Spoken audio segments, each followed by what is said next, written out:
시작하기 전에 수업 소개 간략하게 하고 시작할게요. 우선은 우리는 고등물리 수업이죠. 쌤 이름은 김예리라고 하고요. 전화번호 알려줄 건데 저번에 쌤이랑 수업한 적 있는 친구들도 전화번호 한 번만 확인해보세요. 전화번호가 한 번 바뀌었거든요. 그래서 전화번호를 새 전화번호로 저장을 해두시고요. 혹시 결석을 하거나 아니면 질문이 있거나 등등 연락할 일 있으면은 이 번호로 연락을 주시면 됩니다. 그 다음에 혹시 중3? 손 들어보세요. 중2? 반반 섞여있네요. 우리가 수업을 할 건데 고등물리 맨 처음 피면은 힘과 에너지라고 나오거든요. 근데 이 힘과 에너지는 중3 과정이기 때문에 아마 내신을 한 번도 안 해봤을 거예요. 힘과 에너지 파트는. 그래서 이 부분이 어려워요. 그래서 우리는 어디부터 할 거냐면 2단원부터 나갈 거예요.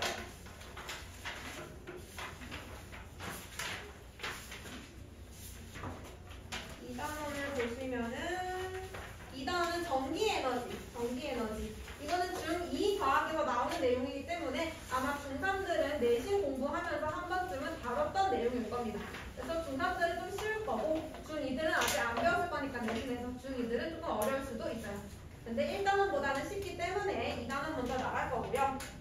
그 다음에 원래 고등과학을 하기 전에는 중3 내용을 복습을 하고 할 건데 근데 중3 내용이 아까 1단원이라고 했잖아요. 그래서 우리는 1단원을 배울 때 그때 중3 복습하고 1단원 배울 거예요. 알겠죠? 나중에 1단원 할 때 중3 복습할게요. 그래서 오늘 수업을 하게 되면은요. 다음 주부터 테스트를 볼 겁니다.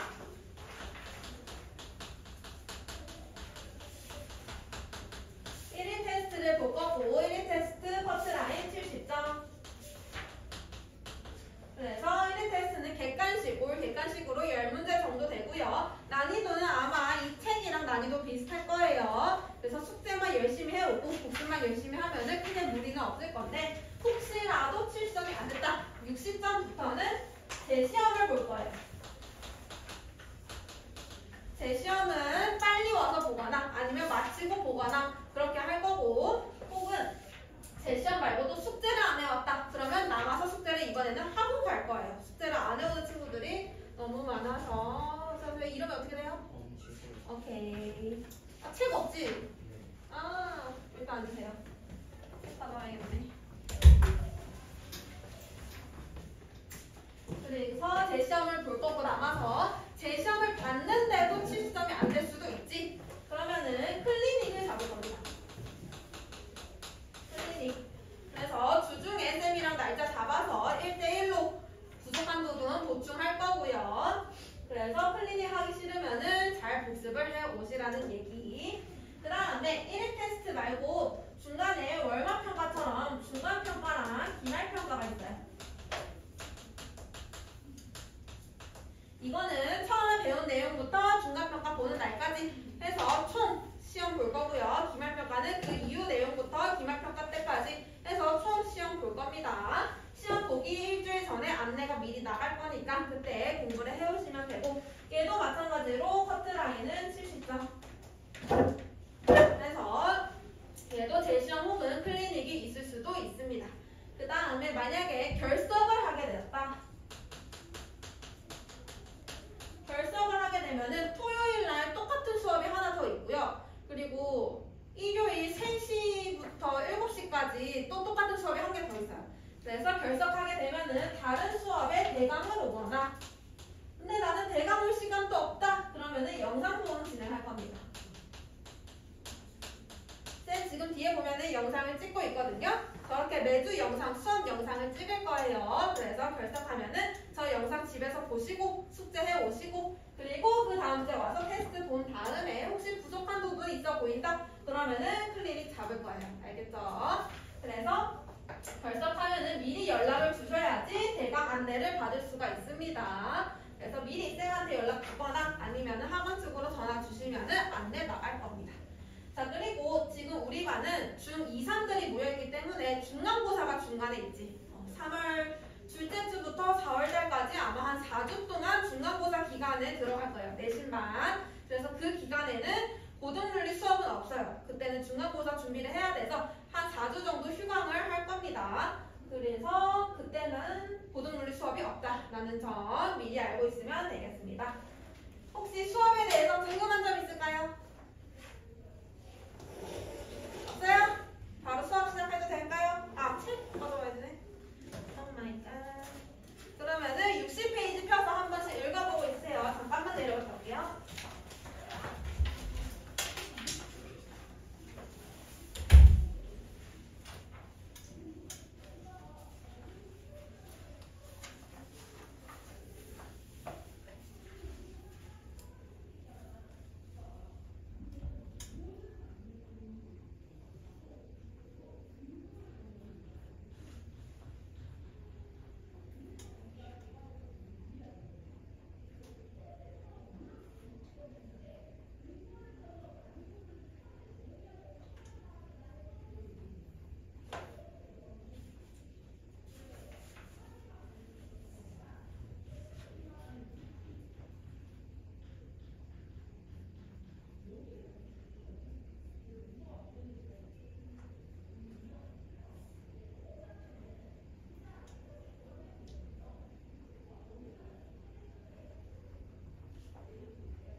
진도를 한번 나가봅시다. 60페이지 띄면은 전류의 작용이라고 나와 있어요.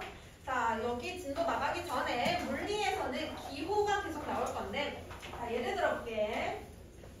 내가 A에서 B까지 이동하는데 시간이 3초가 걸렸어요. 이렇게 적을 때 우리가 앞에 시간이라고 적는 거를 기호라고 하고요. 3초를 단위라고 해요.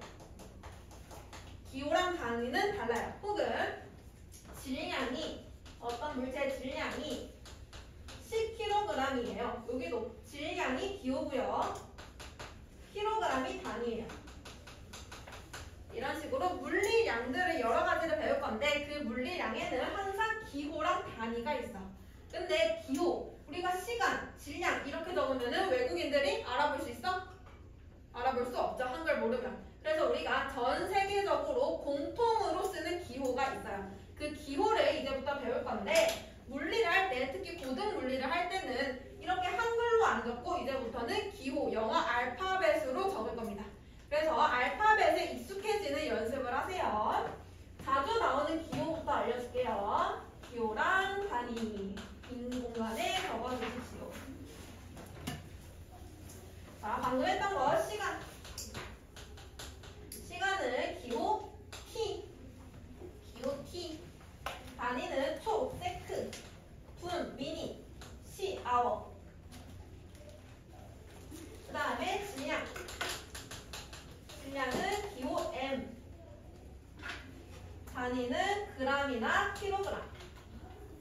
이때 1kg은 1000g이죠. 그 다음에 거리.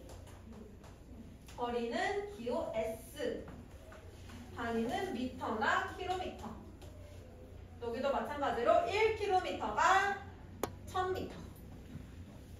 자, 여기서 보면은 시간의 단위랑 질량의 기호랑 거리의 단위가 생긴 게 똑같아. 그래서 헷갈린다는 얘기예요.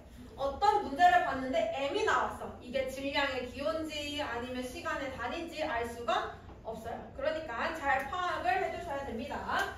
여기 있는 시간의 단위는 미닛이라고 읽는 거야. 여기 있는 질량의 기호는 M이라고 읽어야 되고요. 여기 있는 거리의 단위는 미터라고 읽어야 돼요. 다 다르게 읽어요. 알겠죠? 생긴 것만 똑같습니다. 있는 건 달라요. 자, 그 다음에 오늘 할 거. 오늘은 전기에 대해서 할 건데 전기에서 나오는 전류는 기호 I. 단위는 암페어. 그 다음에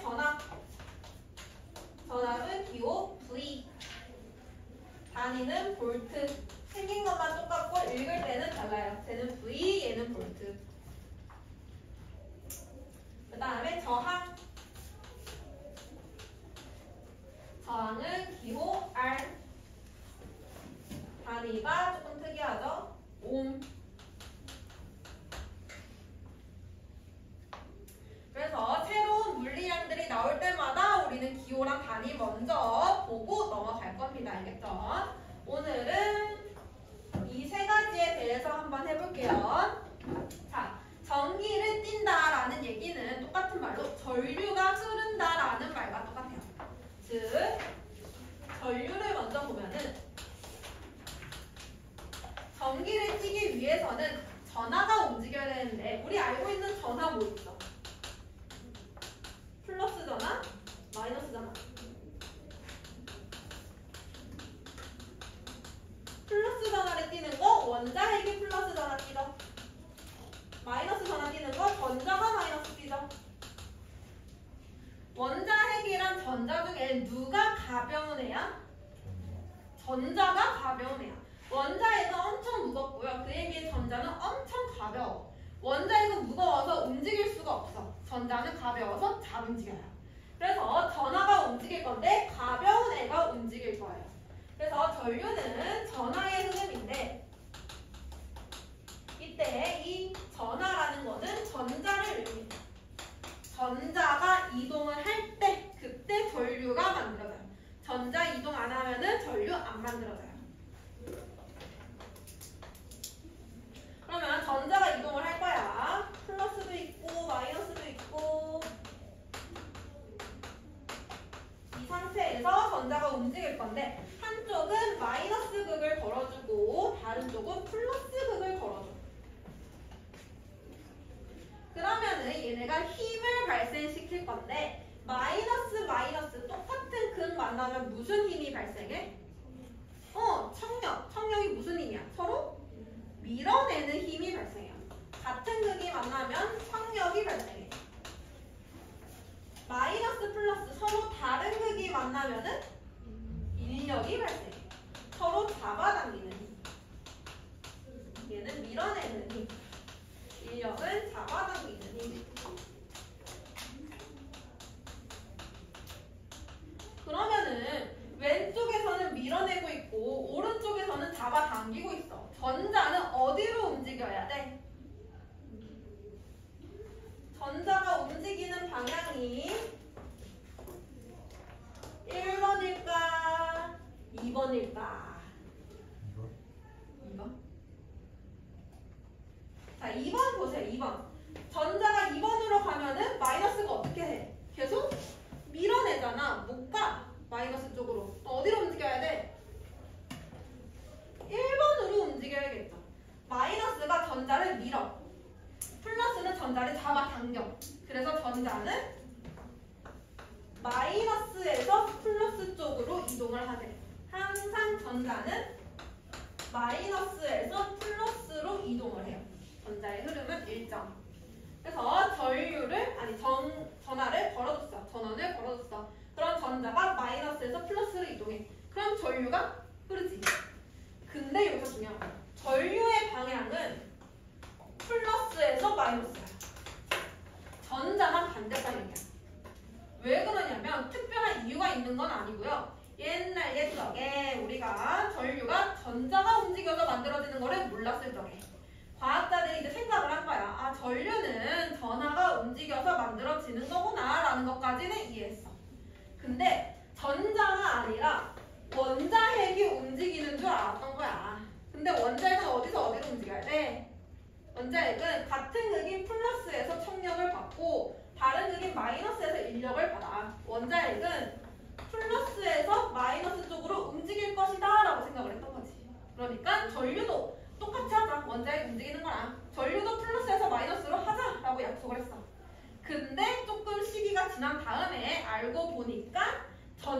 움직였던 거지. 원자핵이 아니라.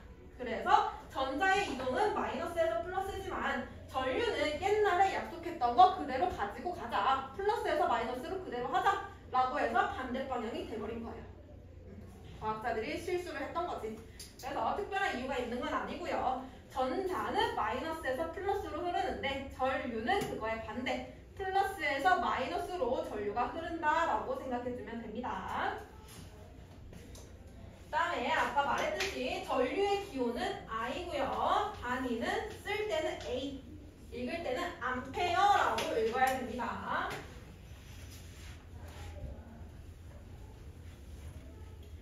자, 그 다음에 두 번째. 전류가 흐르기 위해서는 전자를 움직여줘야 되지. 전자를 움직여주는 애가 건전지야, 건전지. 건전지가 해주는 역할이 전압을 걸어주는 역할을 해요. 건전지 연결하면은 전압이 생겨. 이 전압이 뭐냐면 전류를 흐르게 하는 능력이야.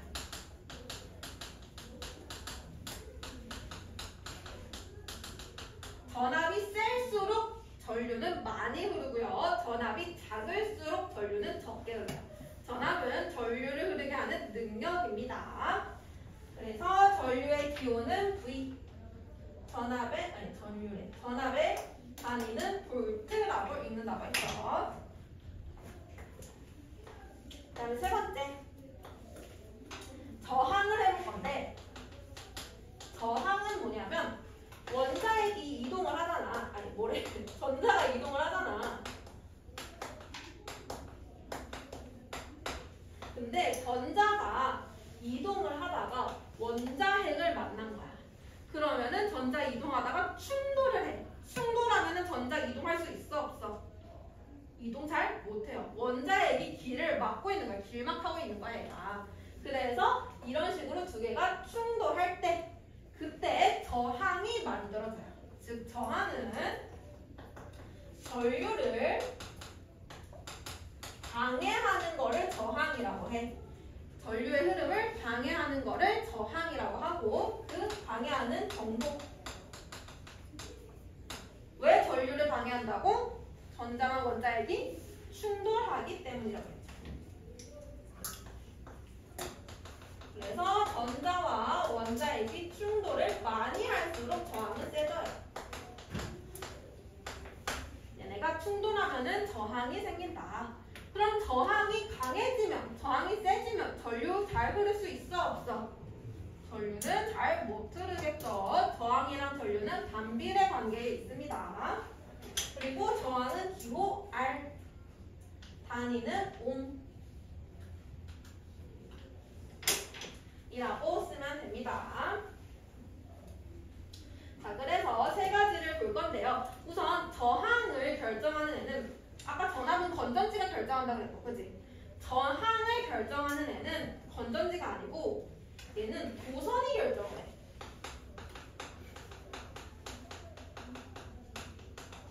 전압이나 전류가 바뀐다고 해서 저항이 바뀌는 게 아니에요. 걔네들이 바뀐다고 저항이 바뀌는 게 아니고 저항이 바뀜으로써 전압과 전류가 바뀌는 거야. 순서가 알겠지? 그래서 저항은 도선이 결정을 할 건데, 자, 도선을 그려볼게요. 이렇게 생긴 도선이 하나 있고 이렇게 생긴 도선이 하나 있어. 전자가 여기서 출발을 할 거야. 출발해서 여기로 쭉 갈 거야. 자, 1번 도선과 2번 도선 중에 전자가 원자핵이랑 충돌을 누가 더 많이 할까? 1번은 길이 짧지. 원자핵이랑 충돌을 조금 적게 할 건데 2번은 길이 아주 길어. 얘는 충돌을 많이 할 거야. 가는 동안. 즉 2번이 충돌을 더 많이 해.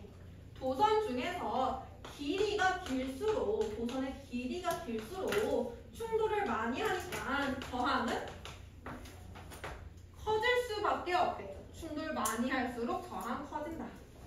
자, 이번에는 이런 도선을 준비해. 전자가 이동할 거야.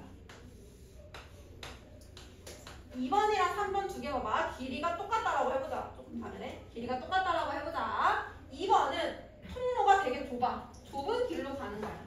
근데 3번은 통로가 되게 넓어. 난 되게 자유롭게 갈 수 있어. 그럼 2번이 더 많이 하겠지, 충돌. 얘는 길이 되게 넓잖아. 충돌 많이 안 해. 그래서 이번에도 2번이 충돌 더 많이 하고요. 단면적이랑 관련이 있어요. 단면적이 3번처럼 크면은 길이 넓네, 저항은 작아져. 길이와 저항은 비례하고 단면적과 저항은 반비례 관계에 있어요. 그래서 정리를 해보면요. 저항은 R은 도선의 단면적이랑은 반비례하고요. 도선의 길이와는 비례해요. 그래서 저항을 볼 때는 항상 도선 먼저 보는 거예요. 도선의 길이와 도선의 단면적을 먼저 보는 겁니다. 그래서 세 가지를 한번 봤는데요. 지금 책에 보시면은 한번 읽어보고 갑시다. 전류는 전압에 띈 입자의 흐름이라고 그랬고 기호 I 단위 암페어. 전류의 방향 항상 플러스에서 마이너스라고 했고요. 전류의 세기는 1초 동안 도선의 한 단면을 통과하는 전하의 양. 즉 1초 동안 여기를 통과하는 전자의 양을 전류의 세기라고 해요. 이때 전자의 양, 즉 전하량을 기호 Q라고 해요. 전하량. 단위는 C라고 적고 쿨롱이라고 읽어요. 전하량은 기호 Q. 단위는 쿨롱. 그래서 통과하는 전자를 시간으로 나눠주면은 전류의 세기 나오겠지. 1초 동안이니까. 전류의 세기는 총 통과한 전하량들을 시간으로 나눠주면은 구할 수 있습니다. 그 다음에 전압, 전기회로에 전류를 흐르게 하는 능력, 단위 볼트 했고, 저항, 전류 흐름을 방해하는 정도, 단위 옴. 얘는 도선의 단면적은 반비례하고 도선의 길이랑은 비례한다. 전부 다 했던 얘기입니다. 자, 그 다음에 이제 옴의 법칙 넘어갈 건데요. 여기서부터 조금 어려워지지. 계산 문제 나올 거야. 자, 옴의 법칙, 옴. 아까 저항의 단위라고 했었죠. 저항의 단위에서 가져온 이름이고요. 전류, 전압, 저항 세 가지의 관계를 나타낸 식을 옴의 법칙이라고 합니다. 자, 전류를 기준으로 한번 볼게요. 전류는 전압이랑 무슨 관계에 있다고? 전압이 클수록 전류색이 세진다. 서로 비례 관계에 있고요. 전류와 저항은 저항이 클수록 전류는 약해져야 되지. 두 개는 서로 반비례 관계에 있어요. 반비례 관계. 전류와 저항. 그래서 여기서부터 옴의 법칙이 나온 거야. 아, 전류는 저항이랑은 반비례하고 전압이랑은 비례하는구나. 그대로 식으로 적은 거야. 기호로 나타내면 I는 R이랑 반비례하고 V랑은 비례하는 거야. 이게 옴의 법칙이에요. 옴의 법칙 생각 안 나면은 각각의 관계를 생각해 보면 돼. 아, 전압은 전류를 흐르게 하는 능력이었지. 전압이 클수록 전류 세구나. 저항은 전류를 방해하는 거였지. 저항이 클수록 전류는 작아지는구나. 관계를 생각하면은 옴의 법칙 다시 발견할 수 있어요. 그죠? 자, 이 식을 전압에 대한 식으로 바꿔보자. V는 R 넘기면 IR. 전압에 대한 식으로도 바꿀 수 있고요. 저항에 대한 식으로도 바꿔보자. R은 I 넘기면 I분의 V. 이렇게도 바꿀 수 있죠. 자유자재로 세 가지 식을 전환시켜서 각각 필요할 때 사용하시면 됩니다. 자, 그래서 이 옴의 법칙이랑 밑에 나와 있는 저항의 연결이랑 같이 해볼 건데 이제부터 전기회로에 대해서 볼 건데요. 전기회로 할 때 전구도 나올 거고 스위치도 나올 거고 건전지도 나올 거야. 근데 얘네들을 계속 하나씩 그리고 있을 수는 없잖아. 전구 이렇게 하나씩 그리고 있을 수 없잖아. 그치? 그래서 간단하게 나타나는 전기회로 기호가 있어요. 그냥 간단하게 나타내는 거예요. 달달 외울 필요 없어. 번째, 건전지. 이렇게 나타냅니다. 건전지. 전지. 여기서 무조건 긴 거가 플러스든 짧은 게 마이너스든. 긴 게 플러스, 짧은 게 마이너스. 모르는 사람은 적어주세요. 그 다음에 전구. 이렇게 그려요. 전구. 그 다음에 스위치. 스위치 우리 불 켜고 끌 때 스위치 사용하죠. 그거랑 똑같은 역할을 하는 거예요. 스위치 지금 열려있지. 전기회로 끊어진 거. 스위치가 이렇게 닫혀 있으면 전기회로 연결되는 거. 스위치 열고 닫고 하는 거. 그 다음에 저항. 저항 그릴 때 마음대로 그리면 안 된다. 마음대로 이렇게 그리면 안 된다. 무조건 반 올라가서 한 번, 두 번, 세 번, 반 이렇게 그려야 돼요. 알겠죠? 마음대로 그리면 안 됩니다. 정해져 있는 겁니다. 그 다음에 전류를 측정하는 장치. 중간에 암페어라고 적혀져 있어요. 전류계. 그리고 전압을 측정하는 장치. 중간에 볼트가 적혀져 있어요. 전압계. 이렇게 기억해 두고요. 이제부터 어떻게 할 거냐면 이런 식으로 나올 거야.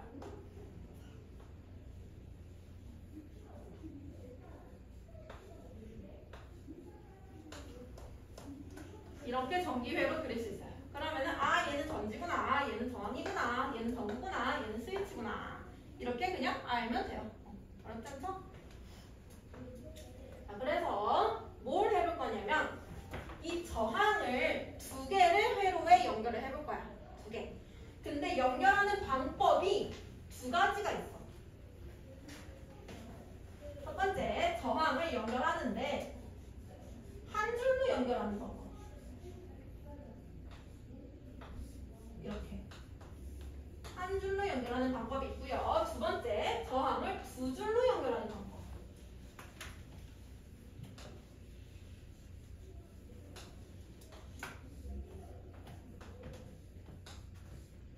두 줄. 그래서 두 가지 방법을 볼 건데요. 한 줄로 연결하는 거를 직선으로 연결했다. 직렬 연결이라고 해요. 이렇게 한 줄이 아니고 여러 줄로 쭉 연결하는 거는 병렬 연결이에요.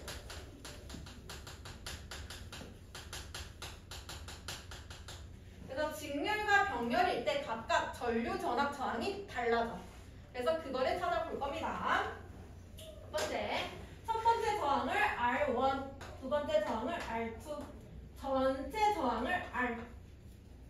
그리고 각각의 저항에 걸리는 전압, 전류. 전체 걸리는 전압, 전류. 얘도 똑같이 R1, V1, I1, R2, V2, I2. 전체 저항, 전체 전압, 전체 전류. 이거를 다 한번 구해볼 거예요. 그러려면은 직렬 연결해서 가지는 특징과 병렬 연결해서 가지는 특징을 알아야 돼. 직렬은 한 줄이잖아. 전류가 플러스에서 마이너스로 이렇게 흐를 거야. 갈 건데 한 줄이니까 전류가 여기에서 또 똑같이 흐르고 여기에서도 똑같이 흐르고 전류가 없어지지 않고 쭉 흘러요. 근데 얘 두 줄이지. 전류가 흐르잖아. 여기에 전류를 나눠 가져야 돼. 두 개의 저항이 길이 두 갈래니까. 그래서 직렬이면은 무조건 저항이 몇 개 연결돼 있든지 간에 전류가 일정해. 없어지지 않는다는 얘기예요. 전류가 일정하고요. 병렬은 전류가 달라져. 두 개의 길을 나눠갔잖아. 그렇지? 대신에 병렬은 전압이 일정해. 전압. 그래서 직렬일 때 전류는 전체 전류가 곧 각각의 저항에 걸리는 전류와 똑같아요. 근데 병렬에서는 전체 전류가 각각의 저항에 나눠가죠. 전류 두 개를 합해주면 전체 전류가 나와요. 그 다음에 전압은요. 직렬은 전압을 나눠줘요. 두 개 전압 더해주면 전체 전압 되고요. 병렬은 전압이 일정해요. 전체 전압이 각각 저항에 걸리는 전압이랑 동일해요. 여기까지 따라왔어요? 직렬은 전류가 일정, 전압은 더해진다. 병렬은 전압이 일정, 전류는 더해진다. 그 다음에 직렬에서 저항은 얘도 똑같아. 더해주면 돼요. 각각의 저항을 더해주면은 전체 저항 구할 수 있어. 근데 문제는 병렬일 때 저항이야. 여기서 저항은 저항의 역수를 구할 거야. 먼저 저항의 역수는 각각 저항의 역수를 합한 거와 같아. 이렇게. 근데 주의해야 될 게 어차피 역수 취한 다음에 더해서 역수를 구할 거잖아. 그러면은 두 개를 더해서 역수를 취하면 되나요? 돼, 안 돼? 안 돼요. 한번 해볼게. R1이 2였고 R2가 3이었어. 두 개 역수 취해볼게. 2분의 1, 3분의 1. 두 개 더하면 6분의 5. 그치? 근데 두 개 더해서 역수 취해봐. 두 개 더해. 역수 취해. 5분의 1. 값이 달라요. 그래서 절대 역수 취해서 더해야 됩니다. 더해서 역수 취하면 값 달라져요. 알겠죠? 그 다음에 두 번째 주의해야 될 거는 우리가 구한 거는 R분의 1을 구한 거지. 근데 문제에서 뭘 물어보냐면 그래서 R이 얼마야? 를 물어볼 거야. 근데 여기서 꼭 애들이 R분의 1을 구해. 잘 구해. 근데 얘를 다시 역수로 안 취해줘. R분의 1 구한 다음에 R이 뭐야? 6분의 5요. 당당하게 6분의 5라고 적어. 돼, 안 돼? 안 돼. R 구하려면은 다시 역수 취해줘서 5분의 6이라고 적어줘야 돼. 잘 해놓고 여기서 마지막에 틀려요. 알겠죠? 그러니까 이 두 개만 주의를 해주시면은 크게 어려운 점 없어요. 한번 문제 볼게요. 예시를 들어볼게 내가.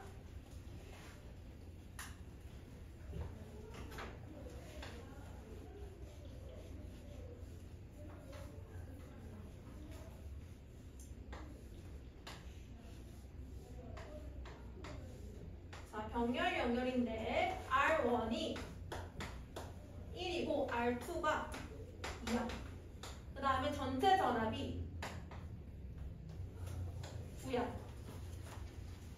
전체 전압이 9야.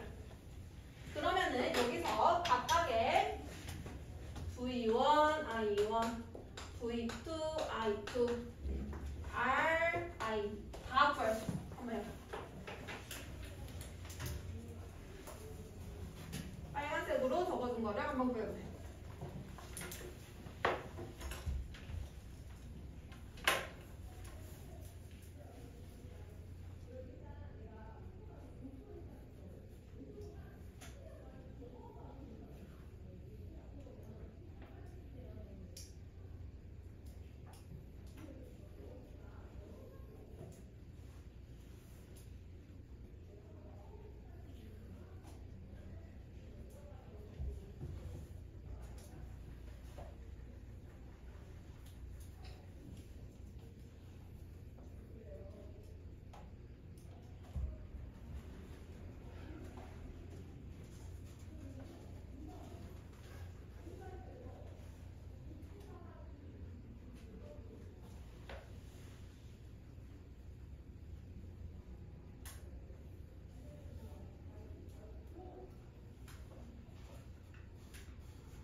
i는 r분의 v. r은 i분의 v. 전류 모르니까 이거 쓰면 되겠네. r분의 v. 전류 9. 전류 2분의 9.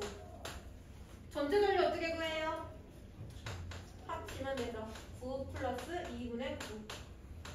2분의 27. 전체 전류 구할 수 있지.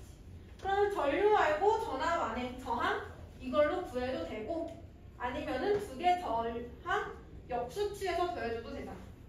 전체 저항분의 1은 각 저항의 역수의 합이야. 는 1 더하기 2분의 1 하면은 2분의 3. 그러면 R은 3분의 2. 다시 역수치해줘야 돼. 이렇게 구해주면은 다 구했지. 괜찮죠? 그래서 이런 식으로